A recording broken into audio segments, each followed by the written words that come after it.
Hey everybody, welcome to Church at Home with Rachel for Wednesday the 27th of September, I think it is.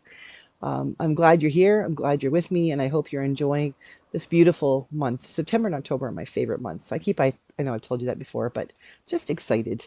Glad to hear. Rob's away this week, so it's a joy for me to be with you. You're my company. You keep me sane, so thank you for that.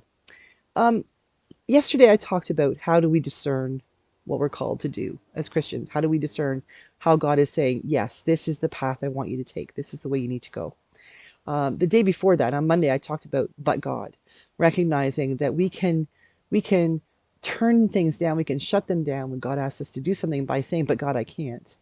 Or we can open ourselves up to the possibilities when we say, but God. Because when we say, I can't do this, but God can, it opens up the world to us. I think there's a third part to this whole listening for God's voice and doing a new thing and taking on new challenges, and that is the fear of failure. Okay, put up your hand if you've never ever been afraid to fail. Notice I'm sitting on my hands. I'm terrified to fail. I like every day I have moments when I think I'm not sure I want to do that because I might fail. I'm like that on the phone. I am not a phone person. I face read. I really like to see people's faces, and I understand that then the tone of their voice and the way they look, if they're being sarcastic or if they're being serious or how they're feeling and what they really mean. So for me, making phone calls is like a pit in my stomach, like ugh, like what I'm as anxious sometimes to call somebody like my best friend as I am to call the doctor's office and make an appointment or wish at the dentist. I really don't like making phone calls. I have this fear that I'm somehow going to fail. How you fail a phone call, I don't know, but there you go. I'm being honest.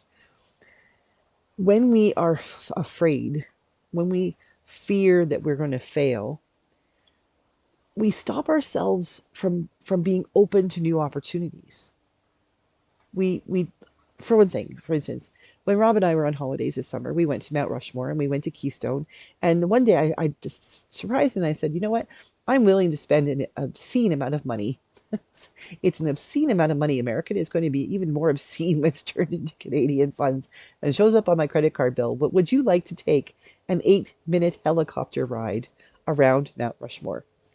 Tell me, I gotta tell you, I looked at how much the 30-minute ride was, and it's like, no, no, no, we're sticking to the 8 minutes. I've never been up on a helicopter. I don't like heights. I can handle roller coasters, but I can't stand bridges, and I really don't like heights. So for me to suggest we go up on a helicopter was something else.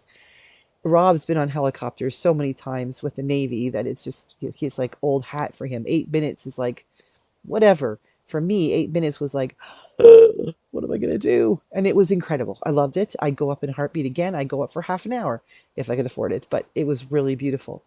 But it took me a really long time to get up the nerve to book that helicopter flight on the computer. And then just before I was going to hit yes, I'm ready, and I sign all the documents and say I understand everything, and here's my credit card number, I was like, my finger was like, I don't know if I can do this. I don't know if I can do this. Bang. And I hit yes, booked. And we did it. And it was amazing. And now I look back on it and think, well, why was I so afraid? We weren't going to crash. They do like 20 or 40 of these a day. They're professionals. The equipment is completely safe and monitored and all this stuff. And it's like, I'm not worried about them. I'm not worried the pilot's going to crash. I'm not worried about the actual helicopter itself. I'm worried about me. What happens if I get sick to my stomach? What happens if I start to cry? What happens if I start to hyperventilate? What happens if? What happens if? What happens if? And I got myself so worked up. I was so scared that it took me a minute to realize that I could feel God's presence saying to me, why do you fear? Why are you afraid? Your husband has done this over and over and over. If Rob can do this, so can you. Once I got over the fear of being of failing, the fear of like being like the biggest wuss in the world and being that customer that gets banned from ever taking a Mount Rushmore helicopter tour again, I could take a deep breath and realize the potential and the possibility and the opportunity this was for me to do a new thing, to see something I thought was so beautiful looking up at it from Mount Rushmore, being able to fly in front of it and around it and see how incredible it really was from a different perspective. But I needed a different perspective to be willing to get a different perspective. I needed my perspective to change from that question, what happens if I fail, to why worry about whether I fail? You see, failure is a part of life. We fail all the time. I get up and I preach a sermon and like I'll look down and realize I don't know how I did it, but I completely missed a whole page. And usually that whole page is like where the point was because I use a text. And I'll go for like from page 4 to 6 and not even realize because somehow or other that sentence that ended on 4 matches up with the sentence at the top of 6 and till I get halfway through 7 and think like, yeah, something's not clicking here. I'm missing a chunk of information. I have failed so many things in my life, but the failures I have never killed me. I'm still here. Those failures have actually, when I lick my wounded pride and step back up and try again, if the opportunity is available to try that again, I have learned that I have learned that I'm not a failure in God's eyes.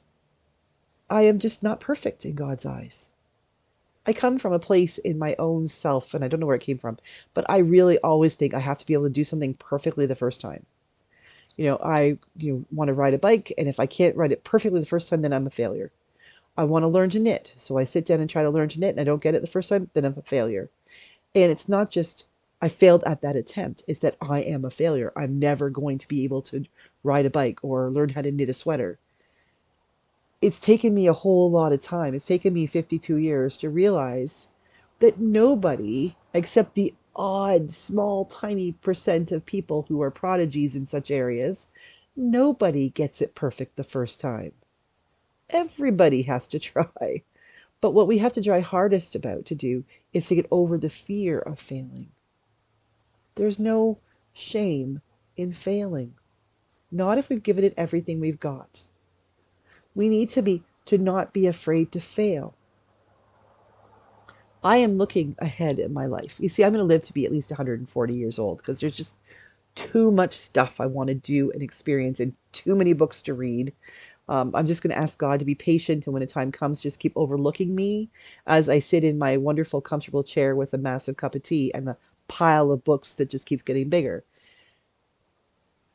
So in the next, however many years that would be, if I'm going to live to be 140, that would be like 88 years. Oh, I like that idea. For the next 88 years, I have I have to recognize that I'm not going to be perfect at everything.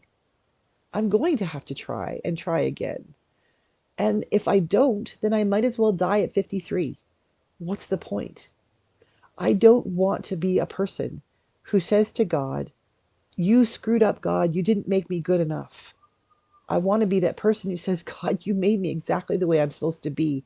And you gave me the opportunity to experience new things and to try new things and to learn lessons and mess them up and figure out how to do them again and discover through trial and error who it is to be Rachel Parker.